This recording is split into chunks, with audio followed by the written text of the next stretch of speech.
Ethan Thompson was 30 years old, with a life defined by discipline. To those who knew him only superficially, he seemed like any other young professional in Seattle. But there was something different about him, the almost reverent way he treated the soil, the plants, and every detail of his work. A graduate in agronomy from the University of Washington, Ethan worked as a consultant at EcoGreen Solutions, a company specializing in sustainable agriculture. His work wasn't just a job, it was a life mission. In the mornings, as he walked down hallways lit by cool LED lights, carrying his black coffee to the conference room, colleagues noticed the steadiness in his gaze. There was no room for improvisation in his routine. He prepared detailed reports, visited farms, and helped farmers transform their methods, always insisting that the soil is a living organism.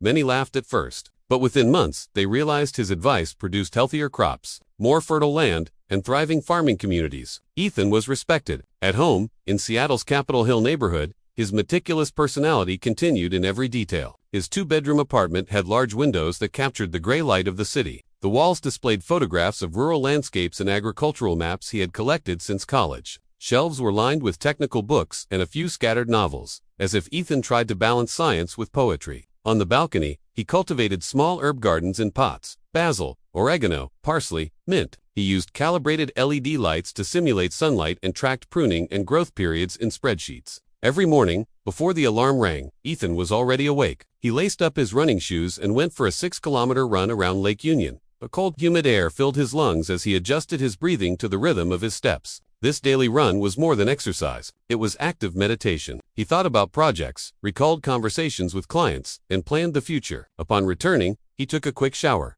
prepared a smoothie with organic fruits purchased from farms he had helped certify, and began the day with the calm of someone aligned with his own values. Financially, Ethan was comfortable. His 6-figure salary allowed him to live securely. He drove an electric car, maintained a solid emergency fund, and invested in renewable energy startups. He wasn't extravagant, he dressed simply, preferred cooking at home, and rarely traveled without a professional purpose. His greatest dream was to acquire land in the Skagit Valley. He imagined building a sustainable home surrounded by experimental buckwheat fields and organic gardens. It wasn't a dream for now, but for the future, something he might realize at 50 when he could retire from consulting and dedicate himself fully to the land, as his father had done. George Thompson, his father, was 62 and still lived on the family farm in Yakima, a widower for over 10 years. George devoted himself to growing apples and maintaining a small vineyard producing artisanal wines. He was Ethan's moral compass, the voice echoing in his mind whenever a decision seemed difficult. Ethan remembered childhood mornings, working side by side under the scorching sun,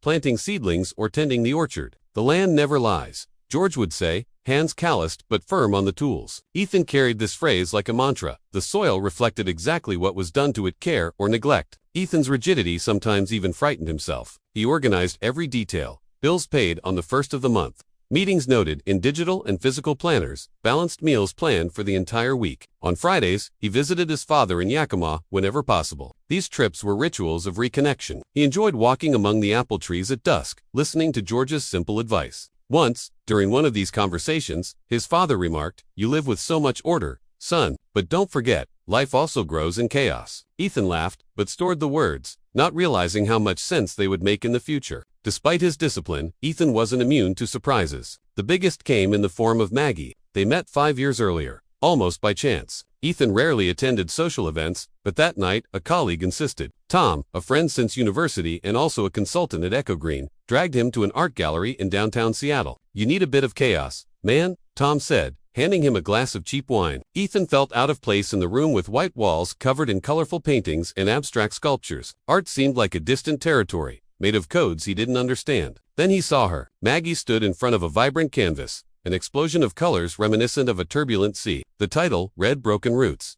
Curious, Ethan approached and, without fully knowing why, remarked, "It looks like the ocean fighting against the land." Maggie turned, surprised, and smiled. Her emerald green eyes sparkled as if someone had finally translated her work into words. "You're the first person who didn't say, 'It looks like a mess,'" she replied, laughing. What could have been a rude comment became the bridge for a long conversation. She explained that the painting was inspired by her Greek grandparents' migration to the United States, a theme that had always moved her. Ethan in turn spoke about wheat harvests he had accompanied with his father. Two completely different worlds suddenly seemed to intersect. "Art is emotion," Maggie said, gesturing enthusiastically. "It's chaos. It's instinct. And agriculture is patience," Ethan replied, "planning, repetition, waiting. Maybe that's why we understand each other." She smiled. You are the solid ground. I'm the wind. They talked until the gallery closed, exchanging phone numbers before parting. Maggie, playful, said, "You make me want to paint fields." Subsequent meetings unfolded naturally, though Ethan planned them with precision. He took Maggie to restaurants that prioritized organic ingredients,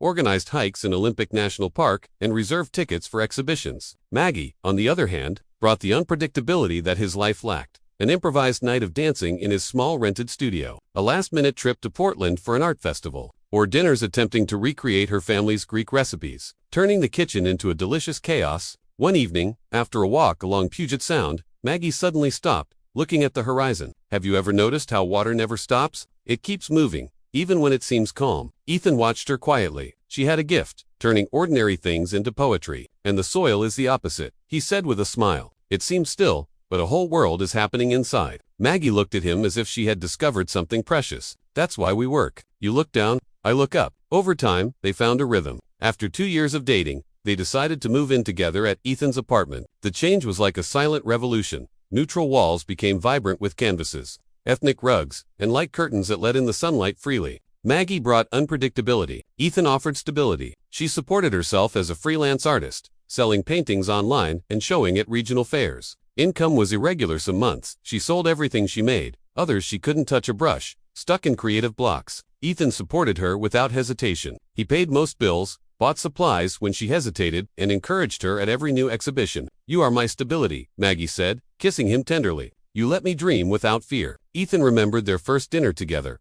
Weeks after meeting, it was a small Mediterranean-inspired restaurant, walls adorned with paintings by local artists. Maggie seemed at home, commenting on each piece, as if she knew every exhibitor personally. Ethan, on the other hand, watched in silence, enchanted more by her passion than the art itself. What do you see here? She asked, pointing to a painting of a stormy sea, waves crashing against dark cliffs. Ethan thought for a moment. I see erosion, waves wearing down the rock over thousands of years. Nature shaping the world. Maggie smiled, her broad smile illuminating the room. I see anger. I see a heart fighting itself. It was in that moment that Ethan realized the depth of their differences. To him, everything had a logical, measurable explanation. To her, each detail hid a universe of feelings. Far from pushing them apart, this contrast drew them closer. Ethan had never traveled so far in his life. His trips had been limited to conferences across the United States, technical visits, and occasional vacations in neighboring states. But when Maggie suggested visiting Greece, the land of her ancestors, he didn't hesitate. He knew it would be a transformative experience, and perhaps a test for their relationship. The plane landed in Athens beneath an orange sky, typical of late afternoon in the Mediterranean. From above, Ethan was impressed by the mix of ancient ruins and modern buildings. For a geologist accustomed to studying layers of the past,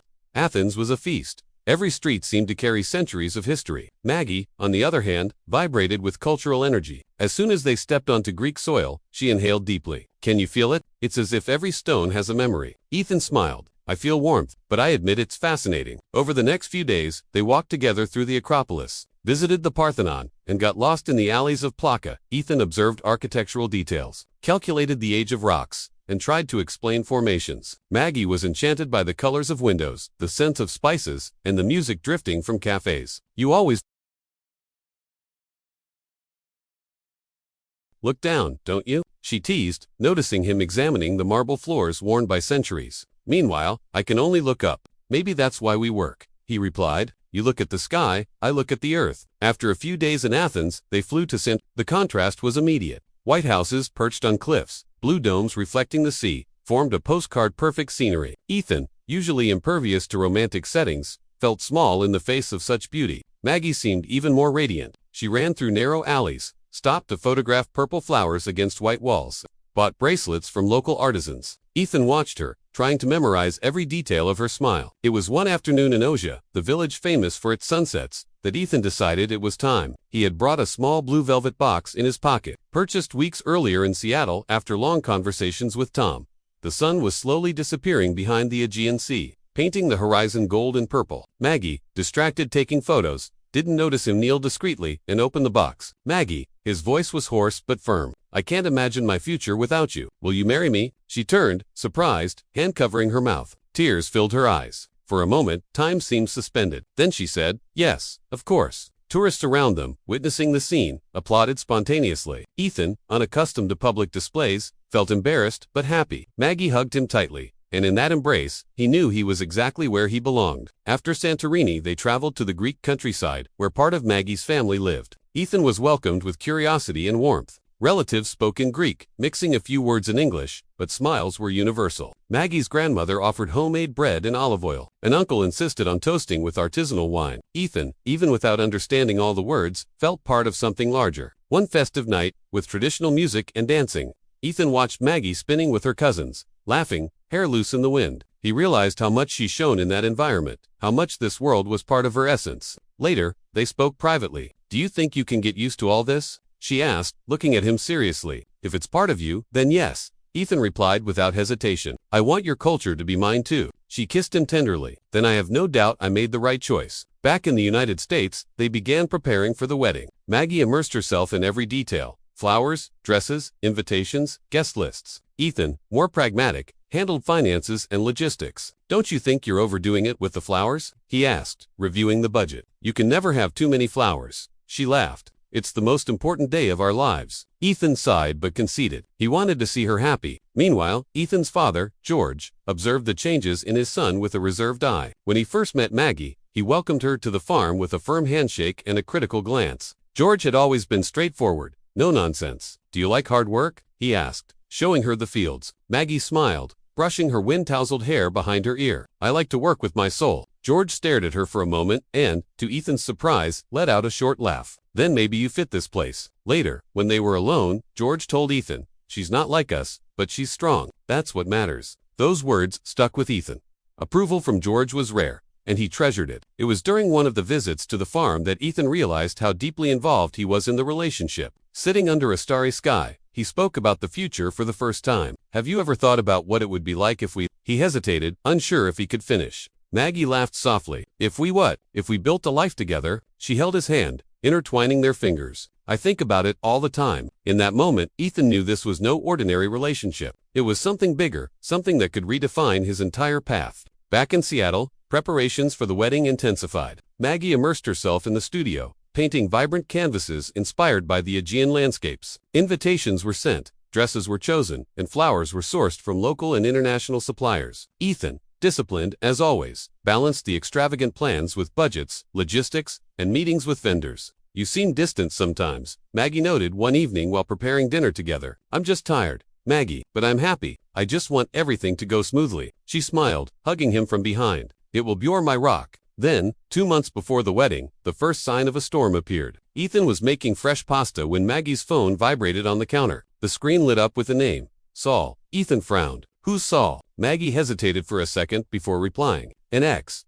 From college. He's a musician." "And why is he messaging you now?" She bit her lower lip. "He saw our engagement on Instagram. He just sent a meme. Nothing serious." Ethan tried to smile, but a knot formed in his chest. It wasn't irrational jealousy. It was a gut feeling that this name shouldn't be appearing right then.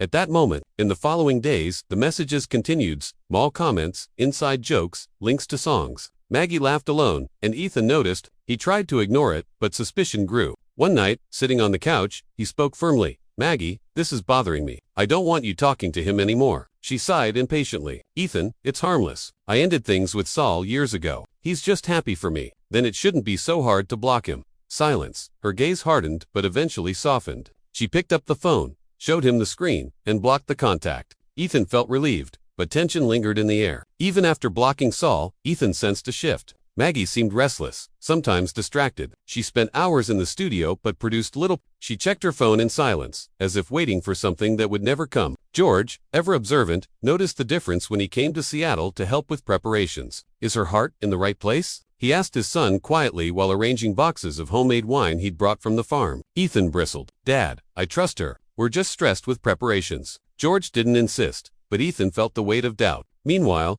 the wedding details consumed every minute. The wedding planner, Sarah, called daily with new decisions: napkins, lighting, guest, transportation. Maggie was excited but demanding. "I want live olive trees lining the aisle, not just branches," she said, gesturing intensely. "And the band must play at least 3 traditional songs." Ethan tried to keep up, focusing on controlling costs. One night, after reviewing the spreadsheet, he commented, "We're almost over budget. Maggie, we need to cut some things." She huffed. "You don't understand. This wedding isn't just for us. It's for my family, for my roots. It's the fulfillment of a dream." "I understand," Ethan replied, tired. but we need to be realistic. They argued late into the night. In the end, Ethan gave in once again. He loved this woman too much to fight over flowers or songs. Winter arrived in Seattle, bringing a sharp, biting cold. December 15th was marked on both Ethan and Maggie's calendars as an inevitable day. The night before, Ethan barely slept. He reviewed every detail in his mind. The vows, Maggie's mother's entrance, George's transportation from Yakima to the venue. Maggie, in contrast, seemed serene. She spent the night with her mother and cousins, laughing, drinking wine, and practicing dance steps. She sent Ethan a brief message before bed. "Tomorrow, our life begins. I love you." Ethan smiled, reassured. Everything seemed aligned. On the morning of December 15th, Seattle was surprised by a rare snowfall. Snowflakes fell slowly, coating the streets in a silver glow. To Ethan, it felt like a sign of fortune. The venue was perfect. Suspended lights created a magical atmosphere. Olive trees and pots flanked the central aisle, and the scent of Greek spices filled the air. Guests arrived, bundled in heavy coats against the cold. Ethan stood at the altar, heart racing, adjusting his tie every few minutes. George watched from afar, concerned. Minutes passed 15, 30, an hour. No sign of Maggie. Murmurs grew among the guests. Ethan tried to remain calm until his phone vibrated in his pocket. It was a call from Maggie. "Ethan," her voice trembled but was firm. "I can't. I'm with Saul. I have to follow my heart. I'm sorry." For a moment, Ethan couldn't breathe. The room spun. The words hammered him. "I'm with Saul." He hung up, pale, walked to the microphone at the altar. Guests fell silent. "The wedding is canceled," he said, voice faltering. "I apologize to everyone." Shock spread across the room. Maggie's mother, Alina, fainted and had to be rushed to the hospital. George went up to Ethan, holding him by the shoulders, preventing him from collapsing. Ethan didn't cry. Not yet. He stood still, unmoving, like just another tree in the storm. That night, he returned alone to the apartment. The empty venue, the tables full of untouched food, the awkward stares of guests, all replayed in his mind. He sat in the dark living room, still in his tuxedo, staring into nothingness. The silence was deafening. Days later, Maggie called, begging for forgiveness. She said she regretted everything, that she had made a mistake, that she didn't know what she was doing. "I was weak, Ethan. I let memories guide me. But my future is with you. Please, give me another chance." He didn't answer. He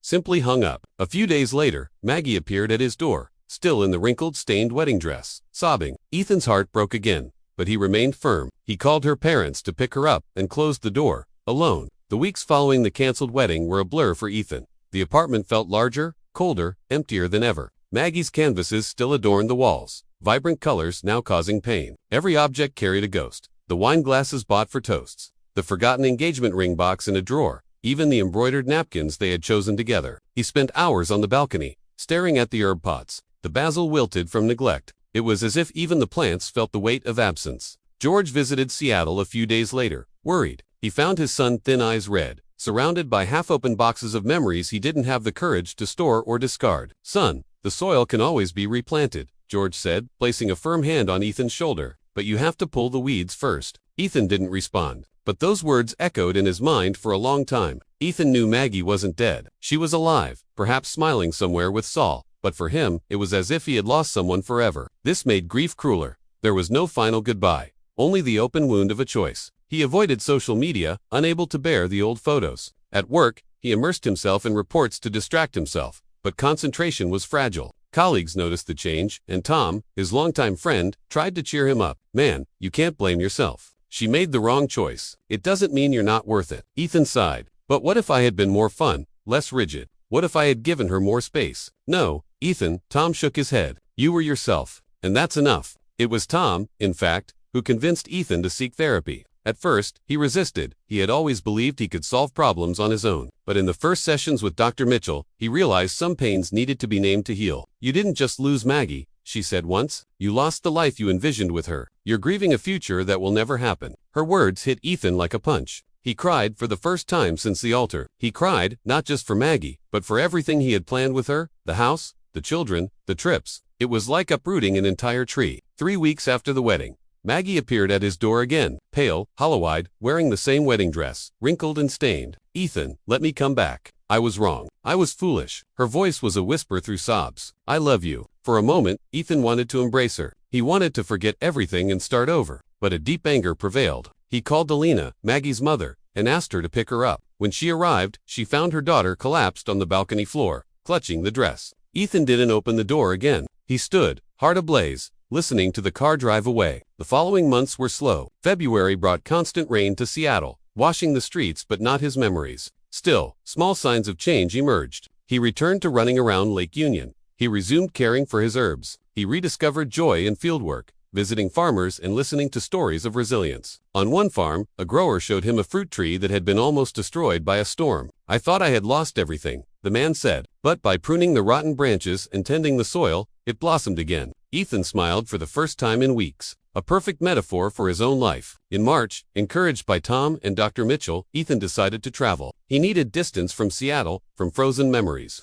He chose Costa Rica, a country known for sustainable farms and tropical forests. As soon as he arrived, the humid warmth enveloped him like an embrace. He spent his days visiting organic coffee, cacao, and exotic fruit farms. He spoke with local farmers, learning new techniques, exchanging experiences. One morning, walking through a cacao plantation while the guide explained the importance of preserving native trees, Ethan touched the trunk of a massive tree and felt something awaken inside him. Far from Seattle and Maggie, he realized there was still beauty in the world. His life didn't have to be defined by abandonment. On the final day of the trip, Ethan participated in a symbolic ceremony with other visitors, planting a tree in a reforested area. He chose an almond sapling, a tree whose fruits would feed macaws and monkeys. Placing it in the earth, hands covered in soil, he felt a peace he hadn't experienced in months. It was as if, by planting the tree, he was planting a new version of himself. "Grow strong," he murmured, adjusting the sapling in the soil. "Stronger than I was." Tears came, but not of pain. They were tears of relief. Back in Seattle, Ethan was not healed. Scars don't vanish quickly, but there was something different in his eyes. Routine no longer weighed so heavily. Maggie's canvases remained in a box, but no longer felt like knives.